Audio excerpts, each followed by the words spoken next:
Suka ataupun tidak, Indonesia kini merupakan pasukan terbaik di Asia Tenggara. Walaupun aku puji pasukan Indonesia ni, aku tahu mesti akan ada fans mereka yang peli ataupun akan kutuk level pasukan Malaysia sekarang ni.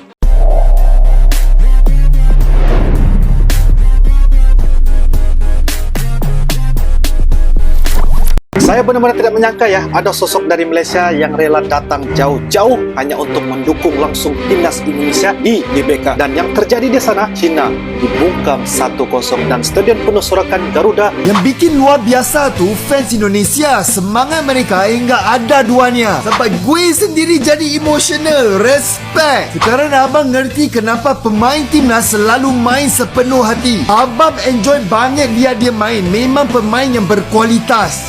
Dengan prestasi kita yang baik, maka dukungan akan datang dengan sendirinya. Bukan hanya dari dalam negeri, tapi dari luar negeri juga akan banyak dukungan begitu. Ya, hentikan hujatan-hujatan. Ya, semoga negara lain seperti Malaysia, Thailand, Vietnam, ya kita doakan juga bergerak ke depan lebih baik. Mereka juga mencari pemain naturalisasi, ya, mencontoh Indonesia agar mereka berada di tahap yang sama seperti Indonesia juga.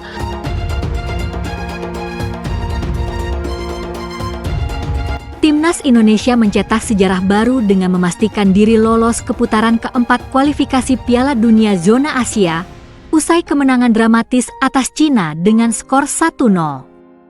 Keberhasilan ini mendapat sorotan luas, termasuk dari negara tetangga, Malaysia.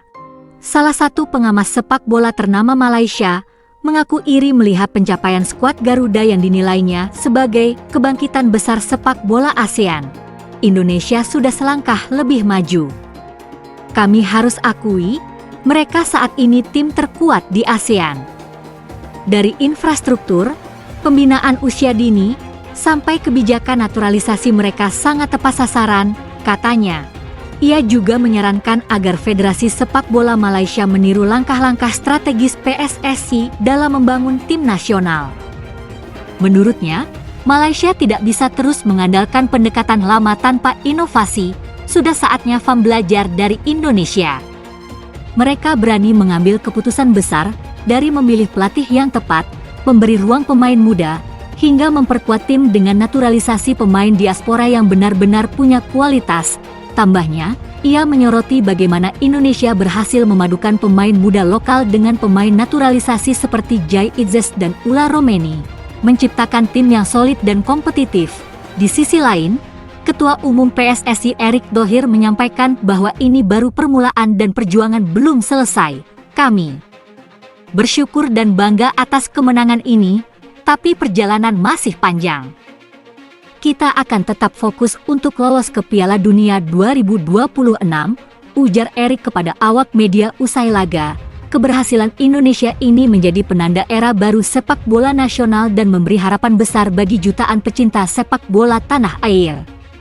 Untuk pertama kalinya, Indonesia masuk putaran keempat kualifikasi Piala Dunia, menyisakan langkah terakhir menuju panggung sepak bola terbesar dunia. Para penggemar sepak bola Malaysia hanya bisa menyaksikan dengan rasa iri saat negara tetangga Indonesia semakin dekat dengan impian mereka untuk tampil di Piala Dunia minggu ini, tulis media Malaysia. Tak hanya mengakui rasa iri, ia juga menyampaikan penghormatan terhadap pencapaian Indonesia. Dalam headline utamanya, mereka menulis, Harimau Malaya harus memberi hormat kepada Garuda. Pernyataan ini mempertegas bahwa performa timnas Indonesia di bawah asuhan Patrick Kluivert benar-benar mengundang decak kagum, bahkan dari rival regional. Dalam artikel tersebut, ia juga membandingkan situasi timnas Malaysia yang masih berjuang untuk lolos ke Piala Asia 2027, bahkan dengan peluang yang semakin menipis. Harimau Malaya dijadwalkan menghadapi Vietnam di Stadion Bukit Jalil, Kuala Lumpur, pada Selasa, 10 Juni 2025, dalam laga krusial. Begini situasinya. Saat Indonesia berupaya mencapai panggung tertinggi dalam sepak bola dunia, Malaysia saat ini tengah berlatih untuk pertandingan kualifikasi Piala Asia yang sangat sulit melawan Vietnam pada 10 Juni, tulis media Malaysia. Ketika Malaysia sedang sibuk merekrut pemain warisan dari seluruh dunia, Indonesia telah melakukan perekrutan pemain dan pelatih kelahiran Belanda, tambah media tersebut. Pencapaian mengagumkan tersebut ternyata membuat rival abadi timnas Indonesia di Asia Tenggara atau ASEAN, Malaysia iri.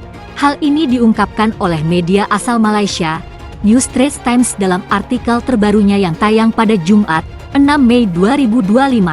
Malaysia menyaksikan dengan rasa iri saat Indonesia semakin dekat ke Piala Dunia. Bunyi judul New Straits Times. Media tersebut juga membandingkan pencapaian timnas Indonesia dengan Malaysia dalam mengikuti kualifikasi Piala Dunia. Harimau Malaya yang pernah unggul dari Indonesia pada era 1970 hingga 1980 selalu tumbang di ronde pertama atau ronde kedua kualifikasi Piala Dunia. Selain itu, ranking FIFA pun kini lebih unggul Indonesia dengan menempati peringkat 123. Sedangkan Malaysia di posisi 132. Beginilah situasinya. Saat Indonesia berupaya mencapai panggung tertinggi dalam dunia sepak bola, Malaysia saat ini tengah berlatih untuk pertandingan kualifikasi Piala Asia yang sangat sulit melawan Vietnam pada 10 Juni, tulis New Straits Times. Media tersebut juga menyinggung soal Indonesia yang selangkah lebih dulu dalam menaturalisasi pemain keturunan dari seluruh dunia. Saat Indonesia sudah mulai memetik hasilnya, Malaysia baru sibuk dengan mencari pemain-pemain keturunan, sementara Malaysia sibuk merekrut pemain warisan dari seluruh dunia.